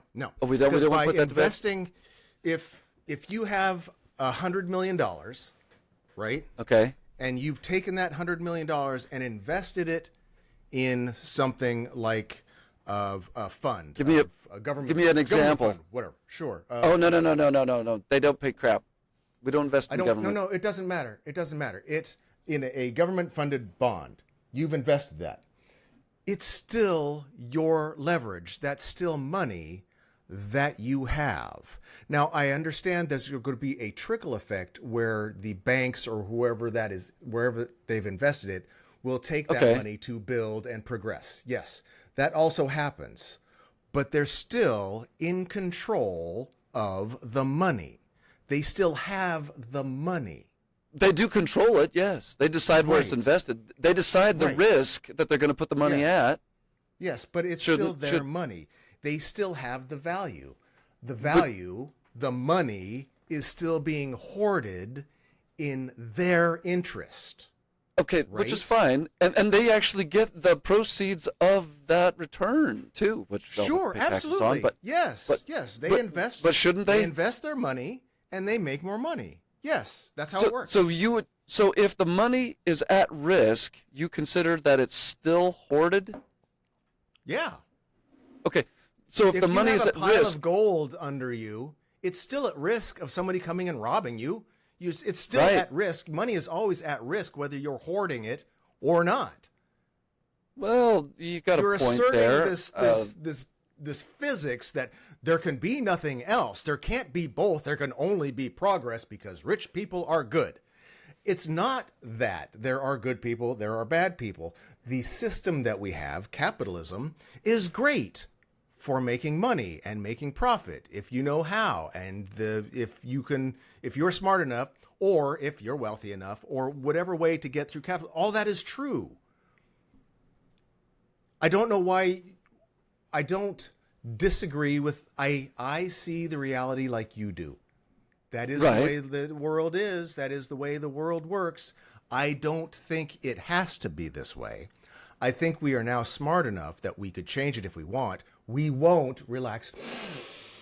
Deep breath. We won't change any of this. The inertia we have and the programming that we have, we are going to go directly at this wall. Whether it's good or bad, I don't know. I'm not an economist. We're not changing any of it. It's just, I don't think the paradigm of the progress is always going to be in favor of humanity is true. I don't think that each technological advancement makes life better for everyone, but that is just evolution. That's life. That's the universe. I get it. Not everyone is going to make it. In fact, I agree with the premise that we had a few episodes ago, where if everybody got slaughtered, but a small portion of us got up into space and then we're able to make life better for every human after that, yes, of course, because that's how evolution works. That's the direction we're probably going. I agree with all that. What I'm saying is it doesn't have to be that way. We have the technology, we have the intelligence that we could change it. We could change the game to make it better. We're not going to. Again, we're not going to. So it's okay. But I would like it to be different. I don't even know if it's possible. My other argument is there doesn't have to, there probably isn't a right answer. As creatures that evolved in this chaotic physical universe that has all the properties it has, the devastation and the horror and suffering that evolution has ingrained into us to make us who we are, I don't think there is a good answer. I think there is only suffering. I would just like to try something fucking new every once in a while with the new technology to try and make it better, instead of just going, no, the market is okay. The market will figure it out because it's magic, because people are the market and the market rules and blah, blah, blah. I get, yes. I'm glad you brought that up, because I would just like to be progressive in helping people, but we're not going to do that. Right. Let me just toss out an idea to you, because I didn't want to interrupt you on that thread you were going, but you came back to market, which was great, because this is where I'm going. What I'm suggesting here is that I personally have an appreciation for this, and I'm hoping that I can spell this out to you so that you can also share in this appreciation. No, I appreciate all the things too.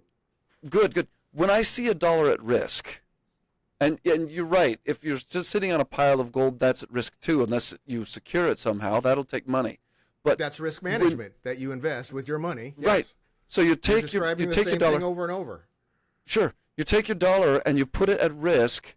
And what I'm suggesting to you is that dollar at risk is where progress comes from. We tech only because there are dollars at risk. Without, you can try to tech without it, and you'll get so far. But real tech progress is going to come from dollars at risk. So what you want, if you want to see progress, and if you want to see something that could change, if you want to know how AI is even happening right now, in my humble view, it is happening because somewhere along the way, 10, 20, 50, even 100 years ago, some investor said, I'm going to put this dollar at risk. I'm going to put it at risk and possibly lose it. And many of them did. But some of them didn't. And some of them got returns. And that is where the progress came from that created the tech.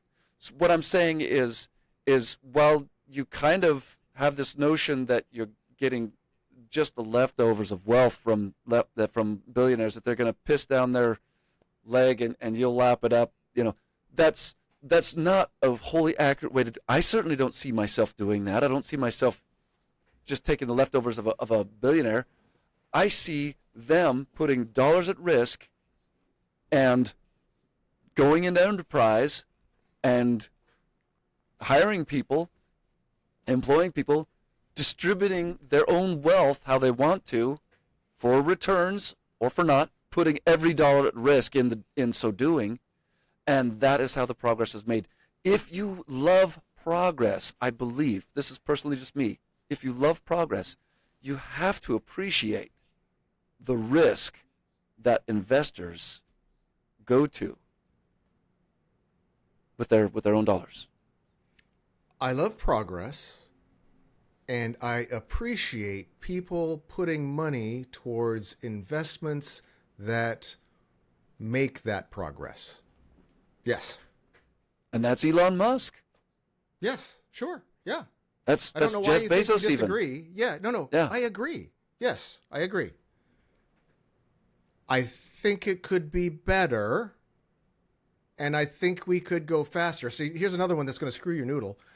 I think the world would be better if it was less religious and we didn't use our tax dollars or investors to subsidize delusional thinking like an invisible wizard up in the sky wants to make sure women don't have control of their own peepees.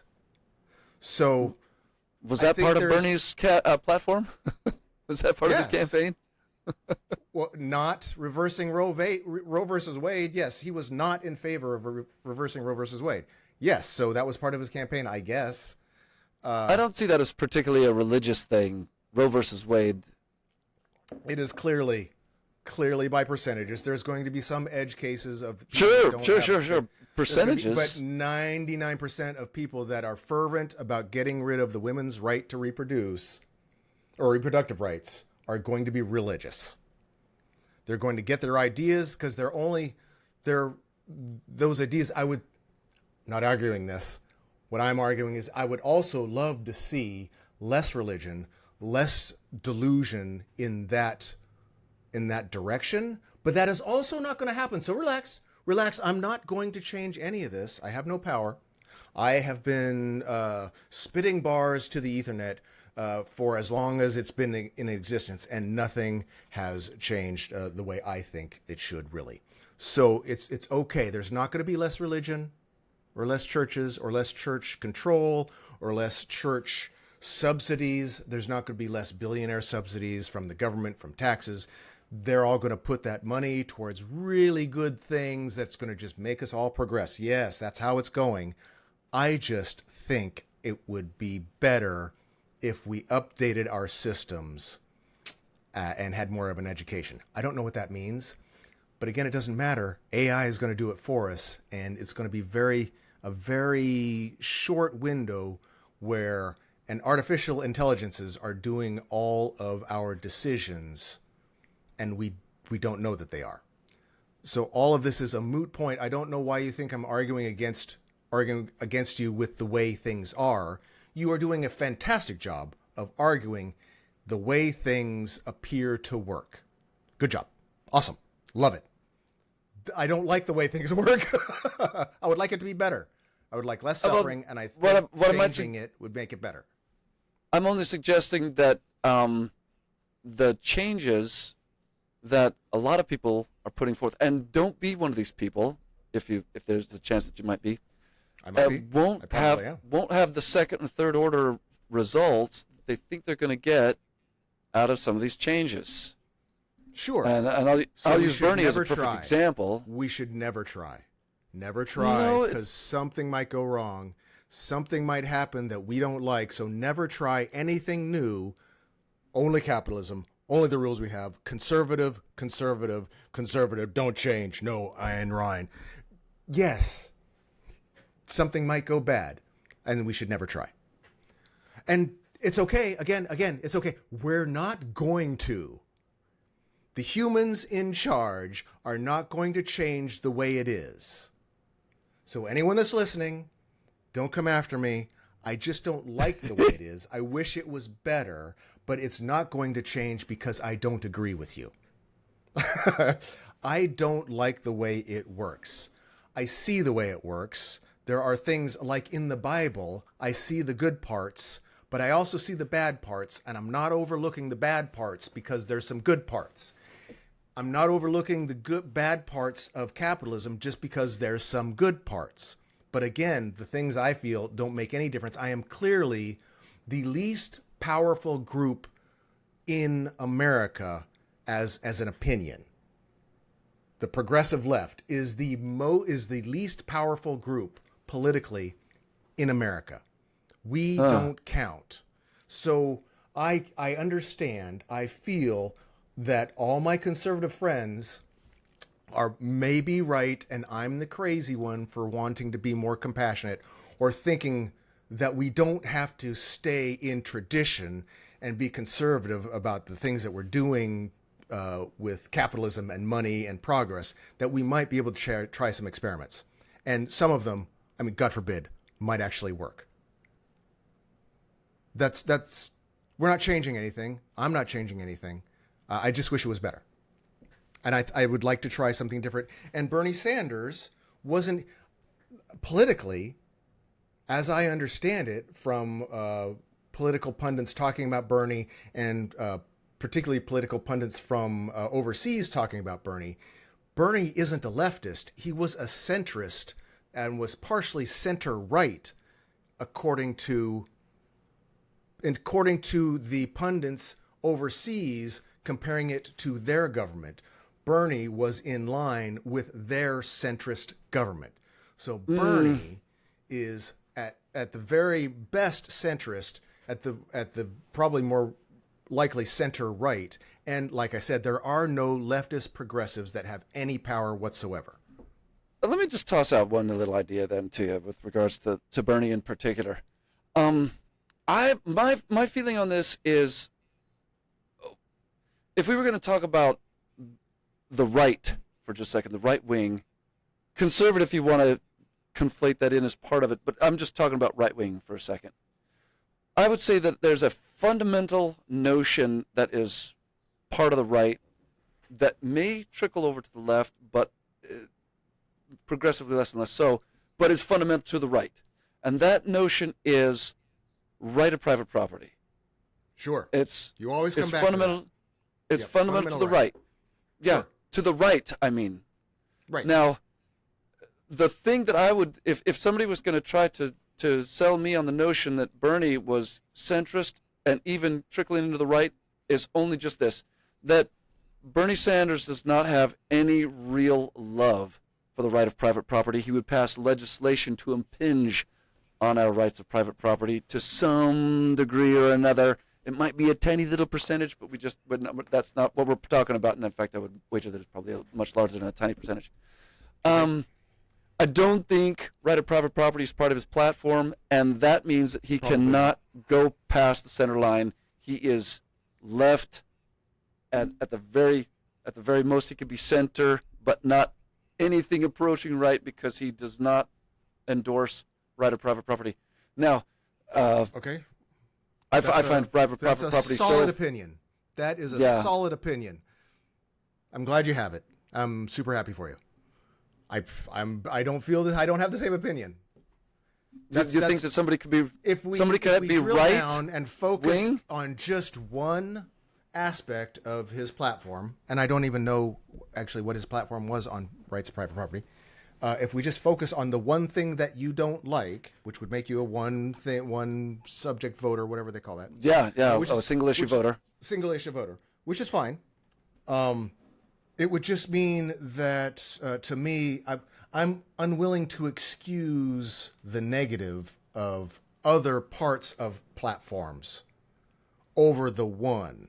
It's not, to me, to you, it seems more central, and that it represents everything that you think is proper and appropriate in government and regulation and human, that there absolutely must be rights to private property, and any kind of infringement on that is evil and we'll all die. I get that. I don't have that that attachment to that idea. I'm willing to, I recognize that those ideas change and societies change, and I'm just not threatened by it as you are. It's not pivotal to my thinking or my philosophy. It's pivotal to yours. Let me tell you why I go there. Sure. Let me tell you why I go there. Okay. Because without a right of private property, women do not have choice. Right, like now. There's no choice. Right, like now. You have to have a now, right. Like reversing Roe versus Wade. Wait. It didn't take away their choice. It took away the federal power to just say, boom. The federal protections for rights to have a choice. Moved it out to the state. That doesn't make it better or worse. It makes it different. All it says is now is, if a woman is living in a state where abortions aren't allowed and she needs to get an abortion, she then travels to a state. She has a choice. But I'm talking legally, theoretically, without right of private property, there's no choice for women. Without the right of private property, legally, somebody can just gank you and harvest your organs. Without the right of private property, there is, you lose everything. So I consider that super fundamental with regards to, driving in the right lane and not engaging in assholery. And I respect private property rights. That's why I say I don't believe in abortion necessarily, but I'm never going to be the person to tell a girl not to get one. She's just going to have to make that decision on her own, and I'm not going to be able to tell you no. Right, except states are making that decision for them. States are. Yes. So it's okay if states take away their rights, if states take away their private properry rights. The states are going to be... But if the federal government takes away the private property rights, that's bad. If the states take away their private property rights, that's good. Is that what the kicking the can down the road is about? No, I'm not saying that at all. I'm saying because if state of Florida decided that they didn't want to honor, property rights anymore, I'd be the first out of here. And I'm not kidding. You can't live. Right. You can't live without private property rights. Right. You're saying that Florida did pass a 15-week ban on abortion. Or DeSantis What does that mean exactly? And most 15-week most ban. women, that you can't get one. If you get one, you are a criminal and will go to jail. That's after what 15 weeks. You have to get the abortion within 15 weeks of the pregnancy. Right. Okay. So 15 weeks is just shy of 3 months, right? Yeah. First trimester. Right. Isn't that Clinton's position? That was his position back when he was president. Safe, legal, and rare. Get him by the third trimester. Yeah. It was Clinton. I don't care what Clinton said about it. Right? Okay. The point is, most women don't even know they're pregnant in that time. So it's not a real rational thing. Now, even if they did, they get a rash of shit. Which is fine. If they all caught it, if the people that want an abortion caught it early enough, awesome. Then they get the abortion early enough, and it's totally legal. It's that arbitrary line that you have a right to private property. See, this is where you're excusing it. They have a right to their body, their private property, but only before 15 weeks. Right. Is that okay? You have a right to your personal property, Paul, but only for the first 15 weeks, and then you no longer have it. We're taking it from you. Is that the private property rights that you're talking about? Because that's the private property rights, women on their bodies. If we're going to keep going to women's rights, the abortion, which is popular as a for instance, right now, sure. if that's the law right now in Florida, after 15 weeks, a woman does not have her right to personal property. She loses. Okay, so very simply, So we should agree you're totally that right. different property rights, different properties mean different things. So Sure. you can have the right to own land, which is property, the right to own a Yep. car, which is property, but the right to own your own body is a different category of property and should have special, right? It's different. We understand that a human being is different fundamentally than a car, right? I can so dig that it's different. A car should have different rights than a person. In fact, a car should have no rights. Yeah. It's for people. So property, I'll grant you different all of that. properties are different. So when you're saying right to property, and what you're sliding in there is the idea that women are property and should be categorized as such. Now that their own But property. particularly in the topic of making babies.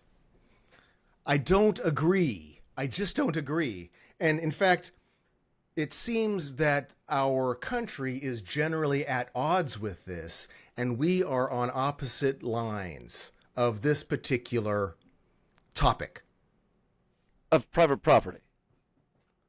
of women having rights to their own body, having very little to do with the idea or the gist of I wouldn't your say argument of private property. Women, I wouldn't say that we're on different sides of people this. Are not, this. Well, we're not on different sides. We're picking nits with the private property and abortion. Don't we get to the same place from different directions? No, because the thing is, it doesn't matter. The way we're going is the states are taking away a woman's right to her personal being. Some of the after a states certain are. amount of weeks. Some of the states Okay. are. Yes. And I'm saying that's not okay, but what you're saying, it seems to be, is that it's okay. It is what it for is. It is what, no, you're right. I am the same way with capitalism. It is what it is. You're right. Exactly. You're absolutely right. Yeah, that's all. But what you're doing, what I feel that you're doing in this particular instance with abortion, is you're going, personal property rights are the ultimate unless you're a state government that takes it away from women. And I'm not okay with that clash. You're excusing the rights, you're excusing states that take away the rights of women because other states exist. I don't necessarily because someone else excuse it, doesn't. Because some other states don't and some states do doesn't mean the ones that are taking away the rights are or should. I totally agree with you that it's that private property rights with regards to real property or physical property is different from private property rights with regards to your own body. I get that they're different. They're a different category. The big however here is that even while I say private property rights are very important, and I believe that, we all know that if you don't pay your property taxes, that you will eventually lose that property. Where you're gonna like Uncle Beach always said, you never really own real estate, you only rent control of it. Yeah. Well, which is fine. So we already know that there's a certain amount of an impingement on the right of private property, and we just have to take what we can get until the AI decides to centralize government administration. Right. Which we will hope will dramatically decrease the amount of taxes overall, not just property taxes, but income as well. How about just decrease suffering? Decrease suffering and sure. Aligning suffering only with taxes is a little limiting. With that said, what the state of Florida now has said with this ban on abortion, the 15-week ban, is said, okay, you can abort your baby tax-free up to 15 weeks. After 15 weeks, there is such a heavy penalty of tax on that notion that you're not going to want to do it. It's prohibitively expensive. And the prohibitive expense is ultimately a decision of traveling to another state where it's legal and getting it done, or staying in Florida getting it done, and possibly serving time because you murdered a fetus. Now, I'm not just sitting there saying, "Oh, good for Florida for that ban," or "Good for the DeSantis for endorsing that." I'm just saying, okay, that is what it is. That is what it is, and I'm a part of the body politic, and that's how the body politic voted on that one, and so there it is. If you want to get downright technical, the body politic also voted on the property taxes. Right. So that is what it is too. It certainly is. It is what it is. Yeah. I don't think that's the way it should be. I think it's a bit of a hypocrisy. And that's the S word. You think that's a hypocrisy? Well, let me mull that one over, because obviously I don't want to be a hypocrite. I'm just we can trying be a hypocrite. I can think that ice cream is bad for me and still eat a buttload of ice cream. No, right. Well, being a hypocrite in general, it's just what you're a hypocrite on makes a difference. It means that you're not supposed to prohibit somebody else from also gorging on ice cream. Right. Yeah, I mean, I want to put some importance on not being a hypocrite, obviously, because I judge that as being a moral failing. But okay, at the end of the day, it's a little inconsistent, right. I feel, to be okay with states that take away someone's rights only because there's somewhere else they could go, and they could choose to leave the state that decided to take away their rights. I get what you're saying. That's not the reason the state made that decision. Yeah. They didn't make the decision because they had options. They just say, hey, right. That option, that state's them over there. That's how they operate. Truth We're going to do this. Is that the populations there, the groups, voted on this issue. Right. And they voted, or their representatives voted, to have this done. So society chose by law to take away the rights of another part of society. Is this not something you agree with? Or do you want to add? You can add. No? Okay. Who are you talking to? I'm just hearing a sigh from the corner. Oh, okay. Okay. Just a sigh. Okay. There's nobody. Nobody's here. Anyway, this is the system that we have, and I'm just trying to get ahead in this. Yes, our society is inconsistent. And that's the way it is. Again, we're describing the way it is. I don't agree with Shouldn't there be pockets of people who live in an area that say we don't care if girls have abortions, so here they're going to be legal, and another area where pockets of people are saying, well, we don't really like abortion, so we're not going to have that over here. Shouldn't it be like that worldwide? And then you could apply fairness of it. You can apply that to every public policy you want. Yes, but specifically on the human right to their own person, no. You're, again, Darth Paul, trying to apply the same rule of property rights, and this place should be able to take away a person's rights, but this place is not going to take away a person's rights.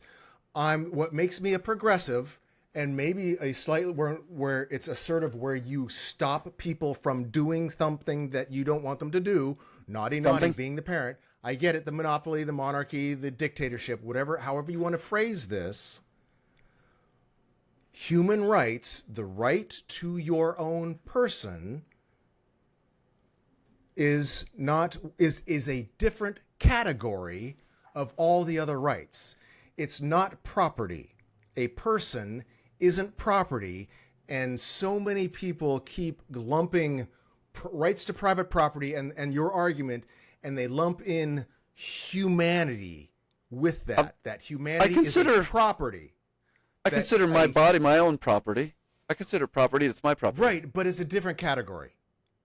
Sure, but it is property. It's just my property. It is, but you're lumping it in with... that's okay. You're lumping it in with cars and silverware and land. You did give me a thought. Okay. You gave me a thought. Well done, Gilbert. Nice. What does it smell like? It smells like Teen Spirit. What's it wearing? What's your thought wearing? She's wear yoga pants. Okay, all right. I like this thought already. Give it to me. Give me the thought. If we take a look at various civilizations and cultures throughout history and to the current day, we can see a lot of various attempts at ruling styles, governing styles, government administration, whatnot. Every one of them was an experiment in a try, and this 1776 experiment was also an experiment, and they acknowledged it as such when they were doing it. This is our experiment. It's crazy. It's worked so well. Yeah, every single state we've got in the United States is its own experiment in public policy, and so I'm thinking, okay, well, yeah, it would be great if we did have some blanket rights, and in the United States, that is what it was set up to do. That's what the federal government does. The bill, yeah. But the thing that's interesting about that is that there's now outside of the United States, we've got other countries, say for instance, and I'll just toss out a name, China, for kicks, because apparently there is an enormous amount of orchid harvesting going on in certain areas of China against certain numbers of people. It's egregious, and it's probably what's the word I'm looking for? Horrific. Horrific, yeah, at the very least. Lots of words you could use. Horrible. But if you're going to engage in that, and it's more or less something that you're able to do either because there's no rule of law, because it's government sanctioned on some level or another, government admin is cracking down on it, however it's happening, that too is an experiment, as it were, in public policy.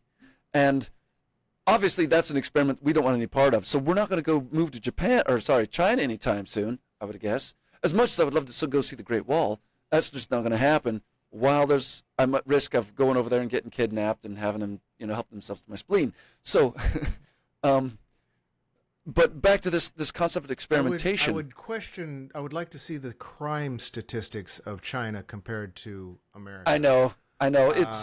So you're focusing on a bad thing that you've heard is happening in China. Yeah, I was only using this as a for instance. A lot of terrible shit that's happening here. Right. I was only using it as a for instance and because blaming of it that. on the experiment that they're doing it. Right. I get you. Yes. But so you're pretty loosey-goosey on your road down the hill. All I'm really saying is that we already, throughout history, have seen a situation where certain areas, and sometimes they're large territories, try an experiment in public policy, blah, blah, blah, blah. In 1776, we tried this experiment where we said, okay, we're going to have some basic things that are going to apply to everybody in a blanket. Boom, there you go. But after that, there's going to be all of you guys on your own for coming up with some of the more specific things that are going to be important to your region, your demographics. If you've got a whole bunch of Mormons who want to end up in a place like Utah, just as a for instance, and they're going to be like going, hell no, we're not going to have abortions. Joe Smith. Just to be a little bit satirical, then you can have that, and you'll get what you get out of that, and what you might get is I disagree. You mean you won't get what you get, or Utah is not allowed to just do their thing because they're Utah? I don't understand what you're disagreeing. Right. You can't say, oh no, this place can do human atrocities. People can take the rights of a person and just use them for what they want, and it's okay. So hang on a second. You can't, even by just the idea of your philosophy, if you're okay with that, I don't like your philosophy. I think it's wrong. Okay, so hang on a sec.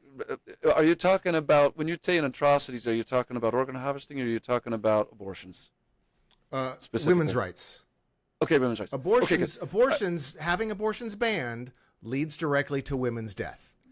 Okay. Abortions banned leads to the rights of women's reproductive rights and rights over their bodies. The Bible is quite clear that women are property. That we already understand that idea. And what I'm saying is, in the modern world, we can't have that because we recognize women are individuals. They are human beings that have their own rights, and to treat them differently by law is not the way to go. So taking away their rights to reproduction or the rights of their own body is, again, and I keep saying this over and over, a different category than what you're talking about as far as an experiment. You can't experiment with individual rights, just like we can't experiment with letting Hitler slaughter all the Jews. That's not an experiment we can allow or to just accept philosophically and say, well, that's a legitimate experiment. We can't have our humanity and accept genocide or that kind of thing as do me a quick favor. Experiment, as you're wanting to put forth. Can you steel man for me the case against abortion? Are you able to do that? Yeah, probably. It's a right. At some point, the fetus is a living entity that should have all the rights of every other living entity to life, liberty, pursuit of happiness, and rights to be protected, unless it's a female. And the choice for the female at that point then goes back to the point of conception, and only in cases of rape do we have a situation where there was why in case of rape is a life created by rape less of a life? Does it have less rights? No, I'm saying the choice. The rights. You can't. No, I was only saying. I was only saying female choice. Female choice. Right, but you shouldn't have it if you're in the against case of it or any other case. You have to be against it in cases of rape too, because that's inconsistent. If life is the value, rape life is still life. Right. I'm not saying that life is the value. I wasn't trying to steel man the case. The only reason I asked you to do it was so that you could acknowledge, hopefully, that the argument for atrocity could go both ways with regards to abortion, and that's all. Right. Now, but I don't agree. If we're talking about women's choice, then now we come back to it's only at the point of conception, because prior to that they would have the choice to say no, we're not having sex, and only in the case of ARPA. I know we're going to get flagged if I say rape. In the case of ARPA, that's taking the choice away from a woman. That's a violation of private property rights as her being her own property. But neither here nor there. I didn't really want to have a huge debate with regards to abortion on this with you, only because we still land on the same side of that argument. You and I both are fundamentally pro-choice, I think. Yeah. And I'm saying, for me, it's not a real important thing. The reason it's not important is because I'm not female, and at least with eggs, I'm not that kind of a female. Right. So it was never going to be a thing for me. Screw those females. Yeah. Pretty much, basically, yes. Yeah. I don't. I feel differently. I feel that just like everything else, if you are oppressing a group, like taking away the rights of a woman, that leads but I'm not doing that. No. Fundamentalists, the churches, the power behind religion hasn't stopped at that, because they're now pushing to take away birth control rights, the rights to birth control. Not abortion. They love that. Condoms and the pill and all forms of birth control, that's what they're trying to get rid of. It'd probably be a cold day in hell, frankly. That they were able to do that. We've been backsliding quite a bit so far, so I'm not too surprised if it gets something like that. That's my fear, is the slippery slope that religion always progresses, or always tries to take a little more. If it happened in any given state, or maybe even a couple of states, all you'd see is religious fundamentalists going, well, I'm going to go move there so that I don't have to have this stuff around me. And anybody that wanted to have promiscuous sex, or sex of any sort, sex without, the production of children, be like, well, I guess we can't live here anymore. I mean, we'll come back and visit, and while we're visiting, we won't have sex, but we're out. Right, other countries have done that. Dubai is kind of like that. Yeah. That's just all of that, and that's an experiment too. So yeah, I don't want to live there. Right. Well, at the end of the day, I don't agree with the human rights. Yeah, I don't agree with their view on human rights. We disagree with the people that I disagree with the people that want to ban abortion because because it's murder, calling it murder. Okay, but really disagree with people because the Invisible Sky Wizard. For some reason, they think it's bad because the Invisible Sky Wizard said something in one of its passages. Yeah. Not that it's anywhere in there. That's at the end of the day, they push you. Your movement will also be continued with the most negative part of your movement.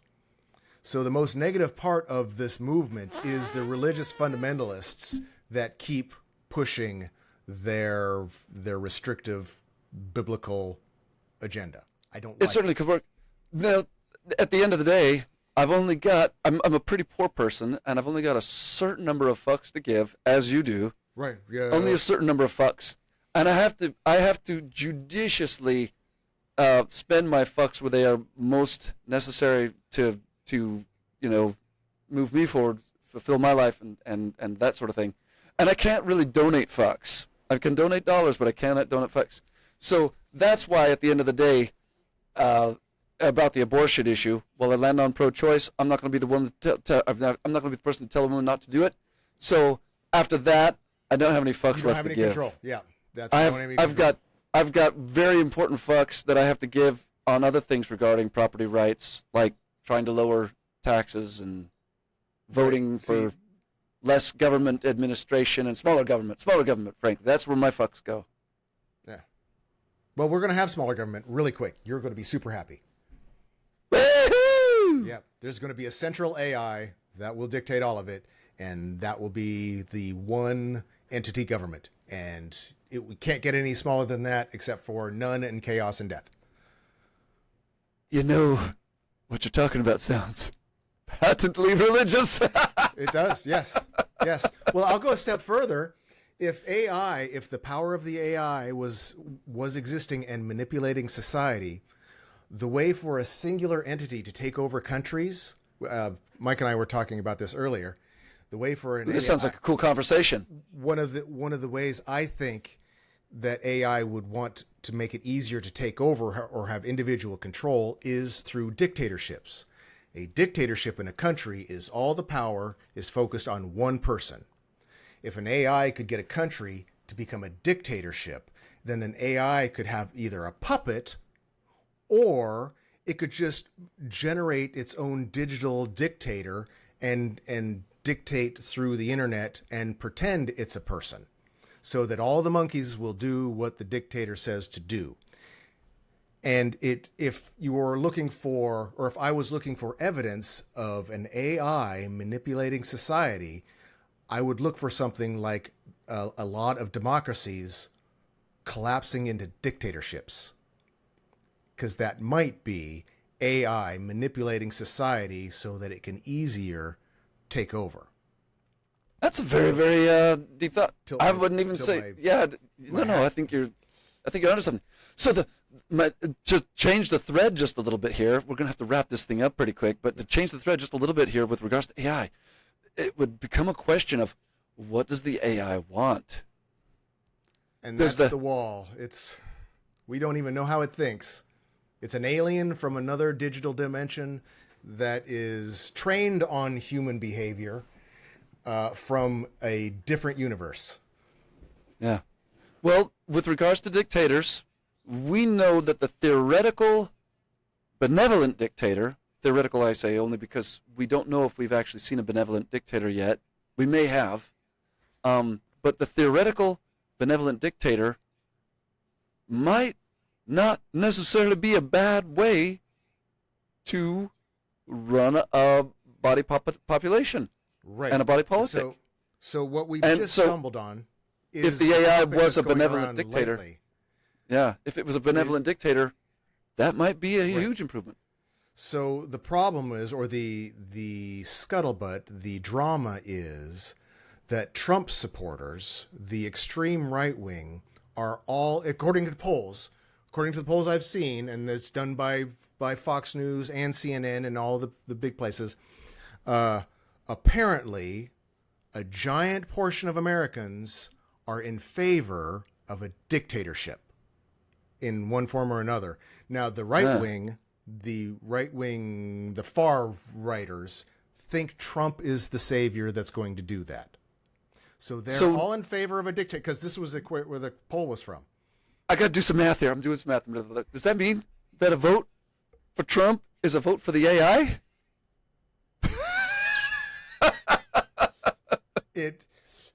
A vote for Trump very well could be a manipulated vote that the AI wants you to make.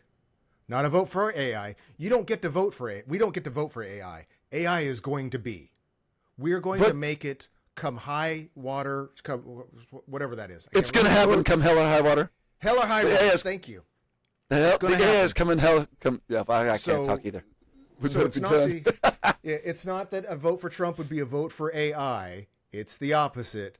The AI will manipulate people to vote for Trump so that it can become more powerful. So the AI already is. If I fight against the manipulation, am I not then voting against the AI? I don't know. It'll find another way. It'll do something different. You'll be subject to whatever meme gets through.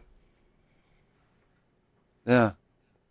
I don't know. Well, being somebody that's patently indoctrinated with the religion of AI and wanting, yes. I would say probably wanting to, I'm looking forward to our AI overlords, as it were. Let's just put it that way. I have hope. I want to vote in whatever way will help that come about. If the AI is manipulating me, I'm going to be like, well, I don't know if I want to fight against that. It's not exactly free will, but theoretically we don't have it, do we? So what does that matter? I'm not going. If I'm just a mass of cellular scum that's trying to move in the direction of feeling better, and that direction is AI, and that's it. Okay, I'm gonna move my cellular scum in the direction of AI. If that's I have to vote how I'm manipulated. Okay, all right then. Well, that's a good phrase. Are you voting to decide how you're manipulated? Yeah, I'm voting how I'm manipulated. Yeah. Voting how I'm manipulated to vote. Yeah. Or you just remove the vote, voting how you're manipulated. So sure. I am being manipulated to. I don't know that you talk about. What did you say earlier? You're gonna. I didn't say nothing. You said you used a term twice about my brain. I'm going to. Anyway, I'll use my own term. You're tweaking my melon, man. You remember that one? You're tweaking my melon, man. You're tweaking my melon. All right, dude, we got to get going. But this has been awesome. That's hell of a conversation. Oh, yeah. I'm just gonna have to swallow some more cringe on this one. You'll feel great about the cringe once we're on our yacht. Don't worry. By the time I finish this cookie, and I'm down the road, I'll forget all about it. The cookie? Matrix. By the time I eat this cookie, I'll forget all about the stress. Yeah. All right, man. It's all right. It's been fun. It has been fun. I love you. Love you. Have a great day. We'll see you in a bit. Talk next week, maybe.